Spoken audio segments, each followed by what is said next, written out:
27માં ખાવાનું ખાધું, 28માં ચાલ્યા ગયા, 29માં ઘરે આવ્યા અને 30માં મરી ગયા. 26માં પાણી પીધું એનો મતલબ શું? 26માં પાણી પીધું તેનો મતલબ 1526માં પાણીપતનું યુદ્ધ થયું હતું. 27માં ખાવાનું ખાધું એનો મતલબ શું?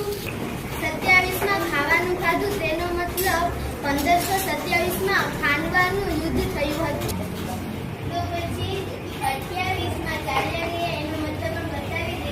28માં ચાલ્યા ગયા તેનો મતલબ 1528માં ચાંદેરીનું યુદ્ધ થયું હતું. 29માં ઘરે ગયા એનો મતલબ શું?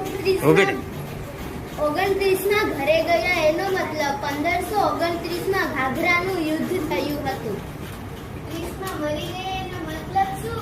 30માં અવસાન થયું એનો મતલબ 1530માં બાબરનું અવસાન થયું હતું. ચાલો.